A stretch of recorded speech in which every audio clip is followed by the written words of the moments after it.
Alors nous allons entendre désormais le professeur Mattei, qu'il est à peine nécessaire de présenter, tellement il est devenu presque montpelliérain, professeur de pédiatrie et d'éthique médicale à la faculté de médecine de Marseille, puis ministre de la Santé, puis président national de la Croix-Rouge française, puis président de l'Académie de médecine, membre de l'Académie des sciences morales et politiques. Professeur Mattei, bienvenue à Montpellier, qui est une ville qui vous est quasiment familière désormais. Nous vous écoutons. Je dois préciser que l'intitulé du professeur Mattei a été un peu sectionné. Il va préciser tout de suite comment le compléter. Merci beaucoup, Monsieur le Président.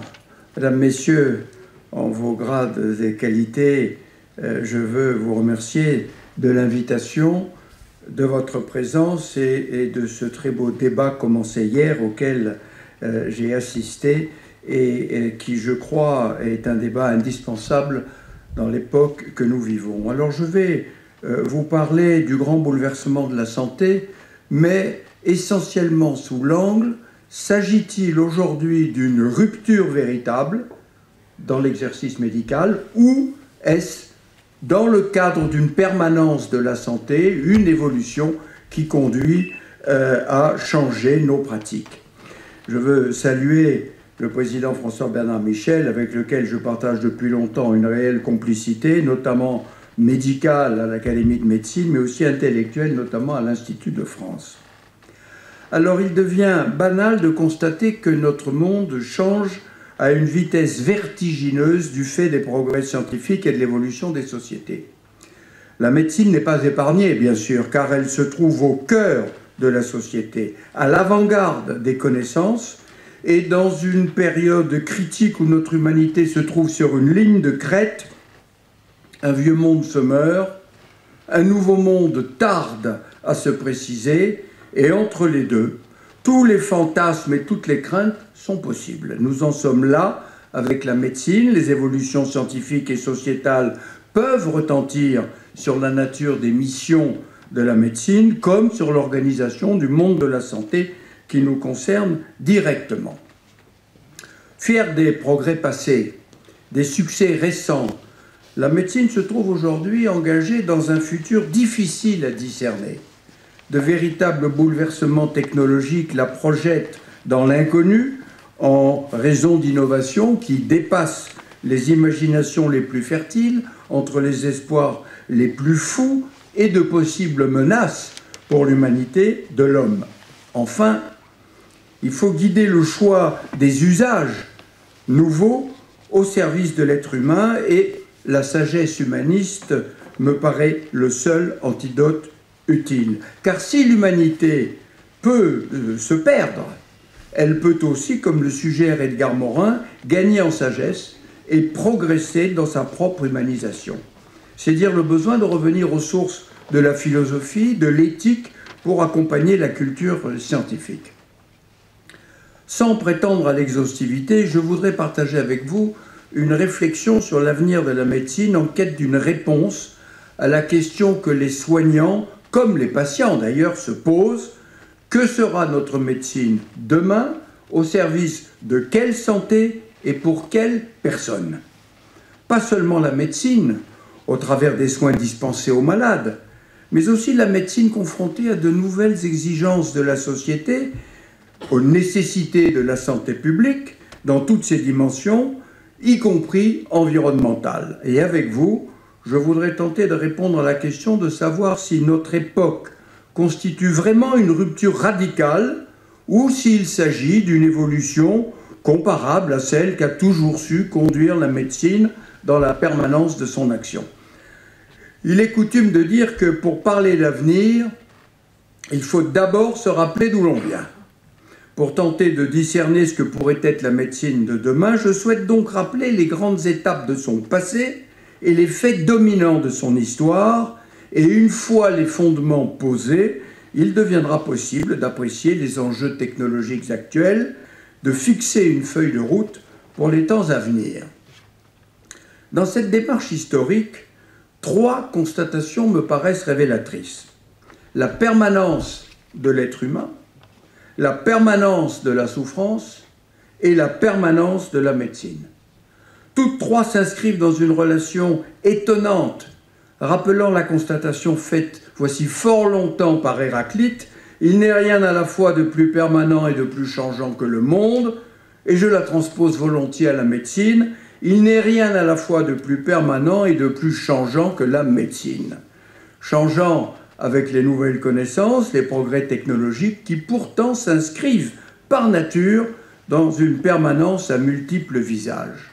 Alors d'abord, la permanence de l'être humain.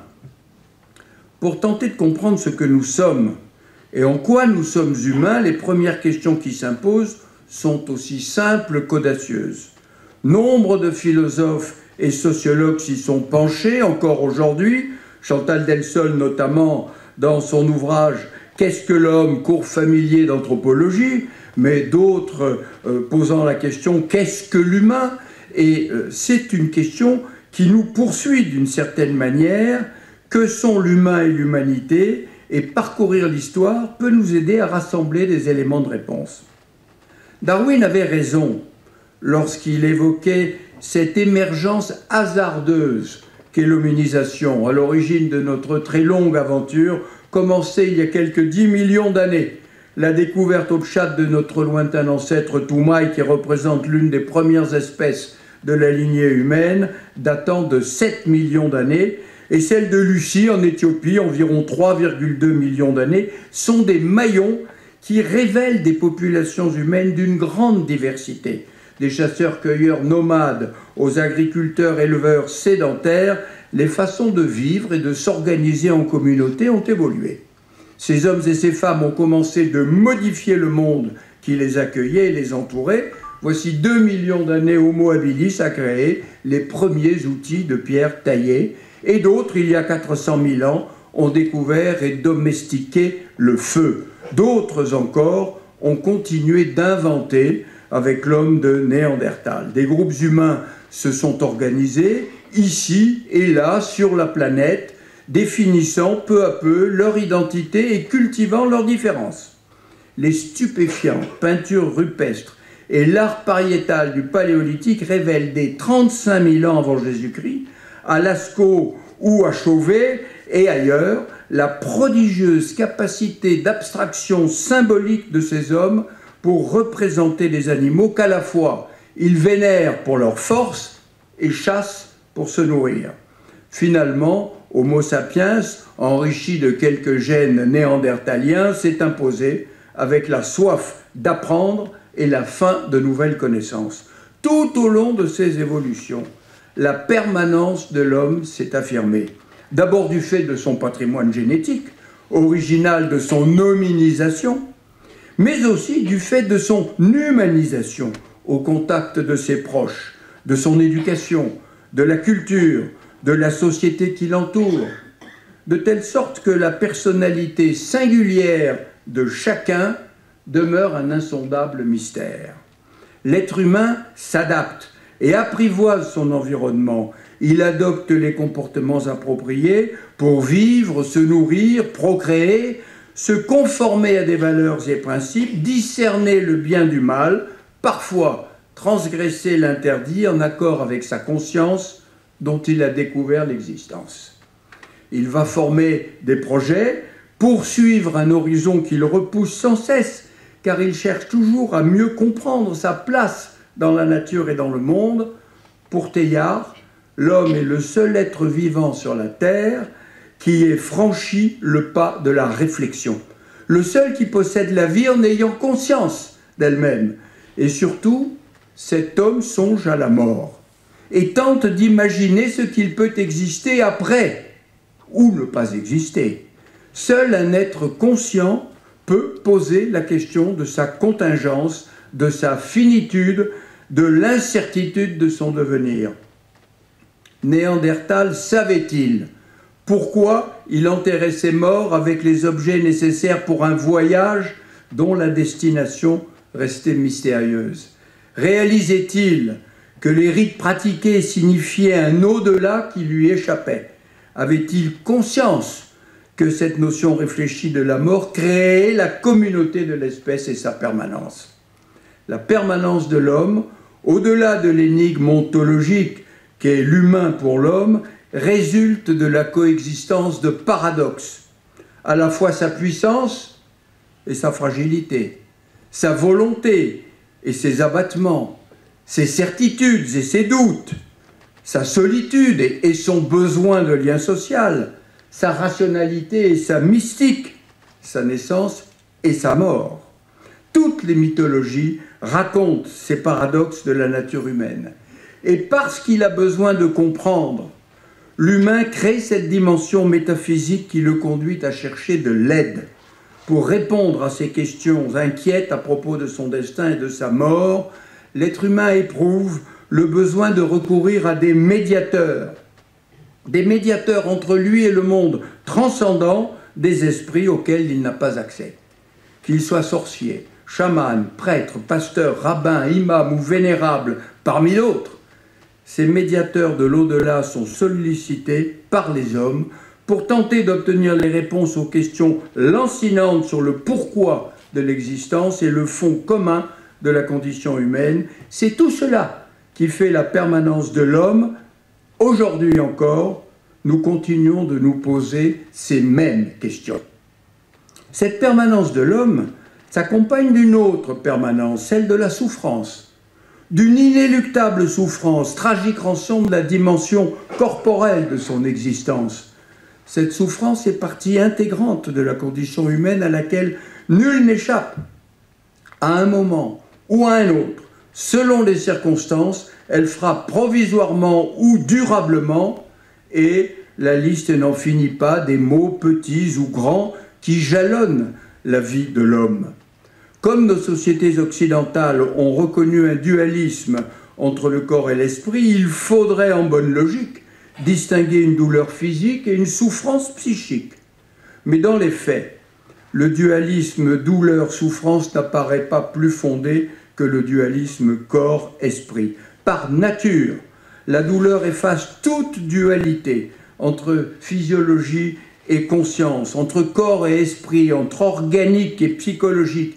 Il n'y a pas de douleur qui n'ait un retentissement dans la relation de l'être humain au monde.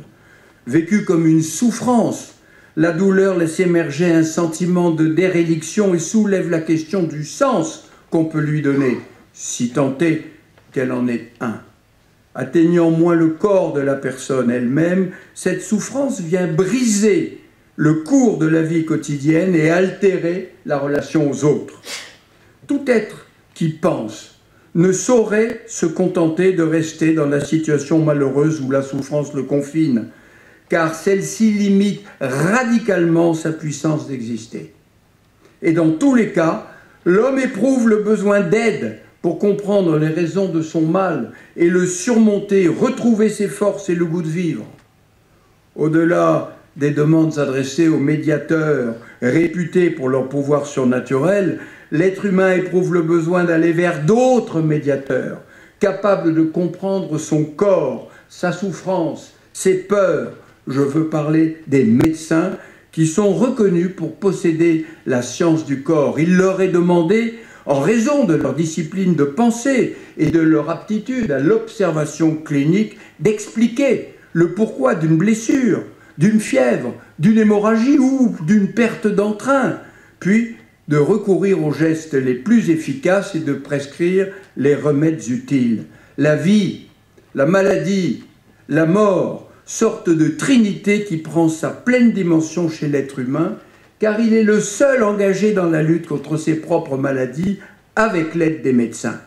Sous toutes ses formes, et elles sont nombreuses, la maladie nous place face à notre fragilité, nous confronte à notre dépendance et nous renvoie à notre finitude. Ainsi, depuis que l'homme est homme, des hommes sont tombés malades et d'autres hommes ont entrepris de les soulager. C'est même ce face-à-face avec le malade qui engage le médecin. Emmanuel Lévinas ne nous dit pas autre chose lorsqu'il nous parle de la rencontre des visages. c'est la vulnérabilité qui se lit sur le visage de l'autre qui m'investit de responsabilité. Je me sens responsable comme, malgré moi, dans cette rencontre des visages, c'est le visage du malade qui appelle, qui oblige, qui mobilise le médecin, tandis que la confiance naît de l'espoir d'être délivré de la souffrance. Georges Bernanos écrit dans son livre sur la joie « Celui qui cherche la vérité de l'homme doit s'emparer de sa douleur. » À l'évidence, la permanence de l'homme et de sa souffrance exige une autre permanence, la permanence de la médecine et des médecins. On a longtemps pensé que la Grèce était le berceau de la pensée médicale. Ce raccourci est inexact, car la présence de personnes capables de soigner les malades relève d'une quête consubstantielle à l'apparition de l'homme. Les médecins ont donc toujours existé, et dans l'histoire de la médecine, on découvre des termes, des concepts, des techniques et des attitudes qui sont parvenus jusqu'à nous, médecins d'aujourd'hui. Notre préhistoire est aussi la préhistoire de la médecine. Dès le Paléolithique, les humains cherchaient à soulager et soigner leurs maux. Ils savaient réduire certaines fractures, les immobiliser et procéder à des amputations. Au Néolithique, 12 000 ans avant notre ère, un chaman, convaincu que les maux de tête de son patient venaient de la présence de démons installés dans son crâne, pratiquait avec succès une trépanation pour qu'il s'échappe. S'il n'était pas médical, son geste permettait néanmoins de soulager l'hypertension intracrânienne responsable des céphalées. Avec l'Antiquité, de nouvelles méthodes commencent à jalonner les progrès de la médecine. L'on sait en Mésopotamie l'existence de médecins confrontés à des affections qui s'inscrivent encore dans nos pratiques, telles que la tuberculose, les pneumonies, la jaunisse et bien d'autres.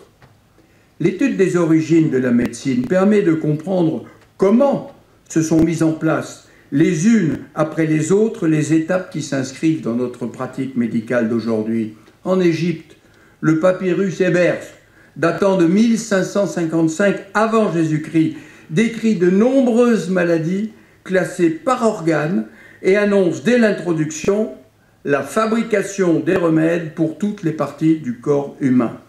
Il révèle des perspectives insoupçonnées pour une science qui méritait déjà le qualificatif de médecine et s'adressait à de nombreuses pathologies que nous connaissons bien, comme l'ont confirmé les études réalisées sur les momies.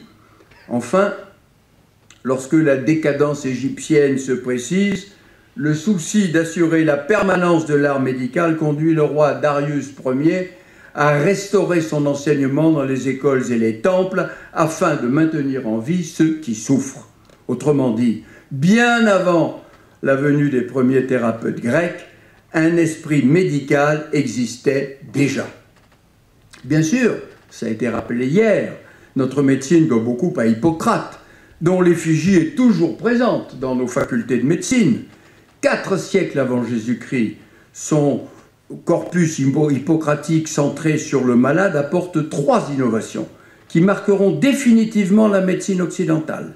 D'abord l'observation du patient, puis un cadre théorique pour guider le raisonnement, par exemple la théorie des humeurs, et enfin une véritable déontologie qui, fondée sur le célèbre serment d'Hippocrate que tous les médecins prononcent encore aujourd'hui à la fin de leurs études avant de pouvoir exercer. S'il n'a pas inventé la médecine, Hippocrate reste celui qui a inventé le médecin d'aujourd'hui en lui donnant les règles de son art et son approche globale de l'homme avec toute sa pertinence. Pendant longtemps, la référence constante à la loi naturelle prônée par Aristote eut un fort impact sur la médecine occidentale. Nous l'avons en partie délaissée du fait de l'efficacité de nouvelles techniques, ce qui d'ailleurs n'est pas sans conséquence sur certains errements d'aujourd'hui, comme le transhumanisme et le post-humanisme. La nécessité pour le médecin d'avoir une solide formation de logique et de biologie théorique, défendue par Galien, est un principe dont nous nous inspirons toujours. La pratique médico-chirurgicale et le recours à l'éthique sont aussi redevables à la médecine arabe. Mahomet enseignait que 2 sciences existent, la théologie pour le salut de l'âme et la médecine pour le salut du corps, répartissant les rôles entre les deux types de médiateurs que j'évoquais. Au début du XIe siècle, le canon de la médecine d'Avicenne, savant humaniste et génie universel, lien symbolique entre l'Orient et l'Occident, est resté un manuel de référence ouvrant la médecine moderne en Europe jusqu'à la Renaissance. Il observe le pouls et surtout, c'est d'actualité, la découverte de la nature contagieuse des maladies infectieuses telles que la tuberculose, la lèpre, la gale, la variole, avec l'introduction de la quarantaine et du confinement pour limiter leur propagation. La nécessité aussi pour les savants d'être des philosophes, souligne Averroès un siècle plus tard. Et cela redevient une préoccupation de la médecine aujourd'hui, de recourir davantage à la pensée philosophique et à l'éthique. C'est le temps de la première description de l'immunité, du rôle de la rétine dans la vision. La transmission de la rage humaine par un chien enragé sont des éléments qui font encore partie de notre savoir. Enfin, la construction d'hôpitaux dans les grandes villes arabes inspire Louis IX, qui fonde l'hôpital des 15-20 à Paris à son retour de la croisade, la 7e en 1260. Puisant dans les sagesses juives, grecques et arabes, Maïmonide, 5 siècles avant Spinoza, pensait déjà l'homme comme un tout dans lequel l'âme et le corps sont indissociables. Son sens de l'observation, son intérêt pour la clinique, son besoin permanent d'associer l'expérience pratique et le savoir théorique, sa vision de la prévention en font un précurseur de la médecine moderne. Au tournant du XVIIe siècle, le dualisme cartésien séparant le corps et l'esprit, même s'il semble aujourd'hui révolu, permet pourtant de rediscuter la place de la mécanique corporelle chez l'homme. Autrement dit, l'animal est-il seulement un animal-machine, comme les cartésiens le pensent? Ce sujet se retrouve au cœur de notre actualité, avec l'intelligence artificielle, les prothèses, les dispositifs médicaux et les robots. À la même époque, les sciences positives telles que l'anatomie avec Vézal et Ambroise Paré, la physiologie, la physique, la chimie, la pathologie font des progrès constants qui profitent à l'exercice pratique de la médecine. Et de fait, les maladies sont mieux connues dans leurs altérations fonctionnelles et organiques, les moyens diagnostiques se perfectionnent, la thérapeutique s'enrichit. L'observation et l'expérience permettent en 1628 de découvrir la circulation sanguine et de bouleverser la médecine et la physiologie. On aurait déjà pu parler de rupture. François-Xavier Bichat, ça a été dit hier également, au tournant du XIXe siècle, rappelle l'importance de l'observation clinique. Il écrit « Il faut voir avant de réfléchir, saisir les apparences avant de pénétrer les causes. » Et il ajoute « Nos idées sont vagues sur tout objet extérieur si elles ne sont pas pour nous autant d'images. » En outre, sa définition de la vie comme la somme totale des fonctions qui résistent à la mort demeure toujours une référence à cette époque. Les personnalités éminentes impriment une direction scientifique aux recherches médicales pour essayer de comprendre et ouvrir leur raisonnement à la recherche des causes. Pour autant, la médecine ne s'est pas développée de façon linéaire. Son origine au développement de la technique a conduit ensuite progressivement à une évolution rationalisée au cours des siècles en se heurtant aux puissants mythes successifs qu'ont été la magie initiale, les croyances alchimiques, les dogmes religieux ou les créations symboliques de l'inconscient. Nous sommes aujourd'hui les témoins de progrès décisifs si nombreux qu'ils peuvent évoquer un bouleversement scientifique au point que certains parlent de menaces, voire de la fin de la médecine, ou même d'une médecine sans médecin. Après ces millénaires passés, pour reprendre l'expression de Fukuyama, serions-nous arrivés à la fin de l'histoire? La permanence de la médecine serait-elle compromise par les avancées scientifiques et technologiques récente. Alors, permanence ou rupture? Il est vrai que les innovations médico-scientifiques n'ont jamais connu une telle ampleur, et dans un temps aussi court. Il y a peu de temps, un quotidien titrait « Santé, des progrès vertigineux attendus d'ici 2030 », et d'ajouter « Diabète, Alzheimer, cancer, des innovations de rupture vont se multiplier dans la prise en charge de ces maladies ». Ce que l'on peut résumer par la question en médecine, de quoi demain sera-t-il fait? On peut comprendre que la somme des progrès technologiques conduise à douter du maintien d'une quelconque permanence de la médecine. Néanmoins, notre histoire démontre que l'innovation provoque toujours une méfiance initiale affectant les comportements, puis après, un moment d'inertie, l'homme s'adapte le plus souvent. Cela demande du temps, car plus on est pressé et plus le changement est difficile. À la fin, le progrès devient réel lorsque la société se l'approprie, se donne les moyens de le contrôler. C'est l'objet du questionnement éthique et de la loi. Nous sommes dans cette phase d'adaptation et d'appropriation. Ce n'est pas le lieu de détailler toutes les avancées désormais bien connues qui, aujourd'hui, font l'amélioration de la médecine. Il est habituel de le regrouper sous le terme de technologie convergente et de les résumer par l'acronyme NBIC, N pour nanotechnologie, B pour biotechnologie, I pour informatique et numérique et C pour cognitif et neurosciences. Les nanotechnologies, elles agissent dans le domaine de l'infiniment petit et connaissent un essor exceptionnel.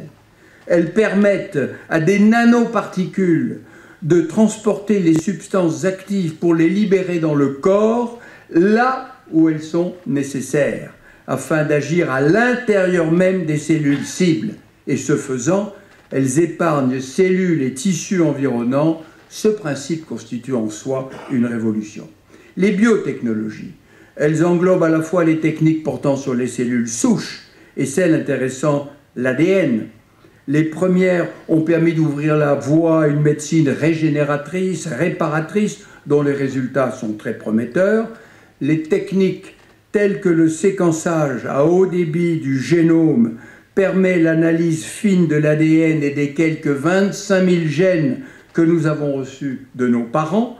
Ces analyses peuvent diagnostiquer le présent, mais elles permettent aussi parfois d'expliquer le passé et même de prévoir l'avenir dans le cadre d'une médecine prédictive.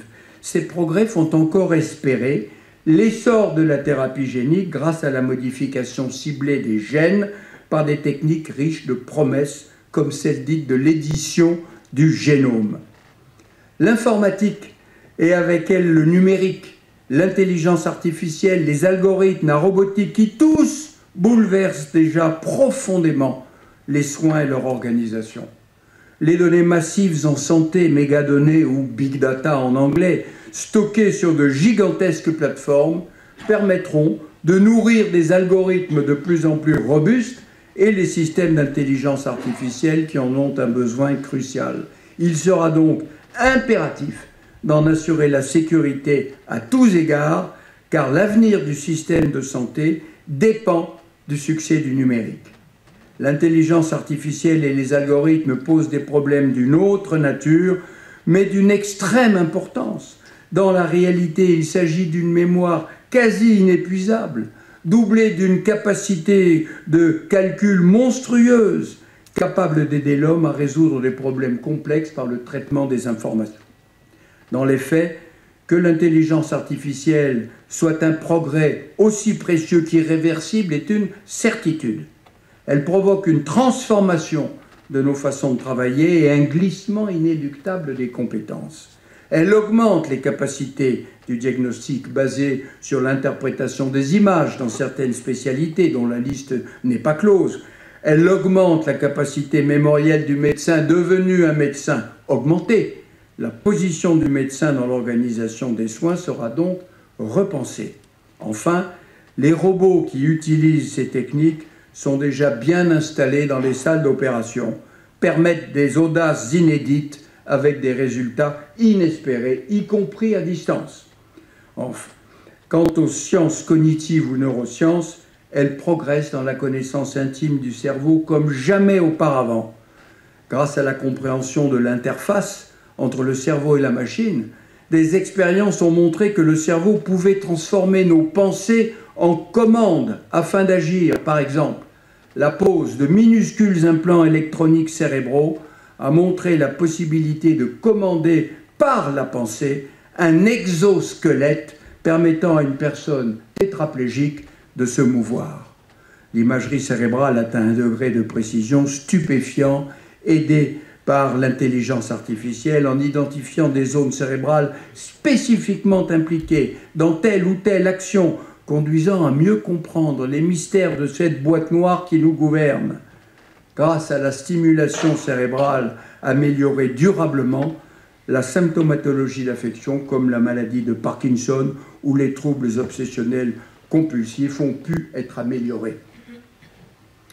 Chacune de ces technologies mériterait qu'on s'y attarde, car au-delà de l'admiration et de la fierté qu'elles génèrent, elles peuvent inquiéter par les nombreuses interrogations éthiques qu'elles soulèvent, en particulier lorsqu'elles pourraient déposséder le médecin de ses décisions et de son humanité dans le rapport avec le patient qui continue de lui faire confiance. Nietzsche ne se trompait pas lorsqu'il écrivait « La modernité est dangereuse lorsqu'elle cesse de s'interroger sur elle-même ». Dans ces conditions, par-delà les machines, peut-on croire encore à la médecine de l'homme? Et pour illustrer cette question, je prendrai l'exemple de l'intelligence artificielle, car cette dernière est comprise comme le paradigme de l'innovation qui pourrait provoquer une véritable rupture médicale.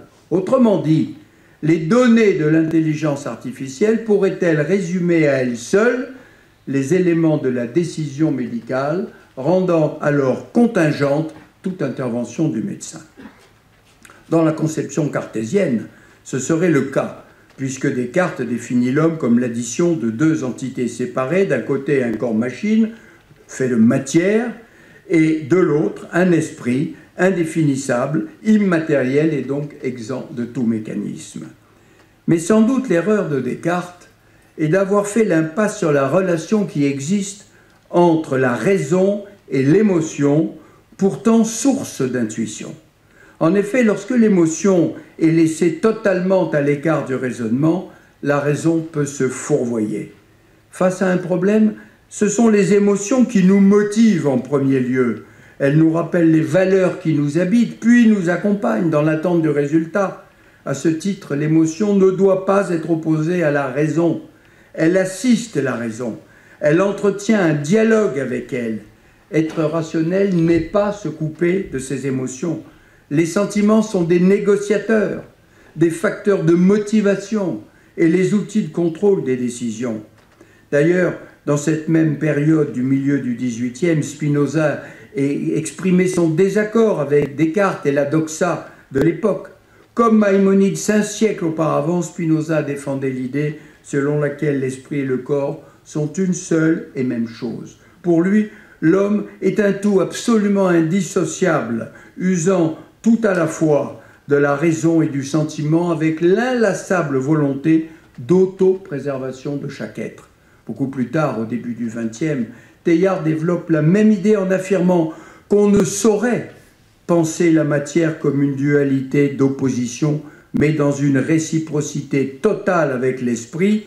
Pour lui, il faut passer outre au dualisme obtus de la matière et de l'esprit. La raison nous découvre le chemin à suivre, tandis que le sentiment pèse sur notre détermination à nous y engager. Nous n'exprimons pas autre chose lorsque nous parlons d'une approche holistique de l'être humain. La nouveauté est qu'aujourd'hui, du fait de la science, la machine s'avère nécessaire pour assurer l'universalité des connaissances et pour effacer les insuffisances du médecin, confronté à un savoir encyclopédique toujours croissant. Mais cette machine, certes devenue indispensable, n'est pas dotée de conscience et pas plus de subjectivité que d'intentionnalité. Elle n'a pas d'autonomie de décision, car elle n'est pas à même de juger s'il est justifié de transgresser un interdit dans l'instant d'une situation imprévue et difficile. D'ailleurs, La machine ne peut être tenue pour responsable et répondre de ses choix, sinon de ses actes, puisqu'elle ne jouit pas de sa liberté. Au sens plein du mot, elle agit en fonction des algorithmes qui constituent son programme. Cette machine n'a pas non plus l'intuition pour deviner les émotions derrière le masque d'une expression sur le visage, et elle se trouve dépourvue de ce que nous appelons le bon sens. Plus simplement, elle n'a pas la pensée créatrice, empreinte de cette métaphysique insaisissable qui est l'essence de notre humanité. Autrement dit, la machine délivre certes un savoir et des propositions conclusives dans les cas pour lesquels elle est interrogée, mais ces conclusions proviennent d'études portant sur un très grand nombre de patients, dont résulte l'idée d'un patient moyen. Pour cette raison, les recommandations de l'intelligence artificielle n'impliquent pas que la décision du médecin doit être absolument conforme aux données scientifiques objectives et à la rigueur de la raison qu'elle délivre, tout simplement parce que le médecin n'est jamais en face d'un patient moyen, lequel n'a d'existence autre que virtuelle. En vérité, le médecin se trouve toujours devant un patient, dans toute sa singularité, bien réelle. De fait, l'homme ne peut jamais se réduire ni à une équation mathématique, ni à la formule d'un algorithme. Si l'intelligence artificielle excelle dans la logique et la déduction de l'être humain, cet être humain est insurpassable dans son imprévisibilité. Ses comportements sont en grande majorité guidés par des pulsions inconscientes qui échappent à la seule logique. C'est cette appréciation de l'indéfinissable qui fait que la médecine demeure un art de la complexité. Le raisonnable cède donc le pas le plus souvent qu'on le croit à ce que l'on appelle des biais cognitifs. Ceci résulte d'une réaction rapide, intuitive, émotionnelle, qui court-circuite la pensée logique et le raisonnement. Cela souligne le rôle de l'émotion dans nos choix et nos jugements, qui ne s'avèrent d'ailleurs pas toujours les plus appropriés. Autant de biais cognitifs qui vont guider nos décisions, parfois en contradiction avec les données de la seule raison. C'est ce que Daniel Kahneman, prix Nobel d'économie en 2002, a expliqué et décrit.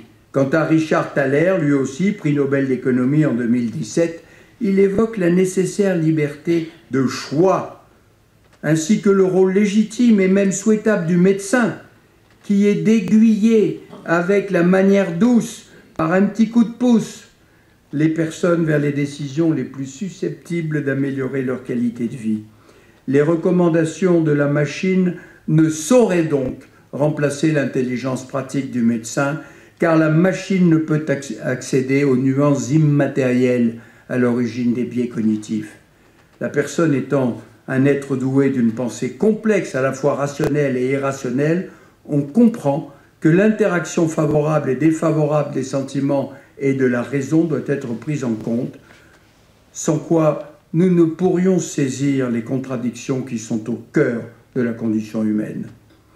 Alors, en conclusion, loin d'être abandonnée à la seule intelligence artificielle, la décision médicale va donc résulter d'une triangulation entre, d'une part, les données objectives, dominées par l'intelligence artificielle et ses algorithmes, d'autre part, le médecin qui, avec humanité, va nécessairement moduler ces données objectives selon son expérience, son intuition, sa réflexion éthique et aussi son attention à la position du patient qu'il pourra tenter d'orienter.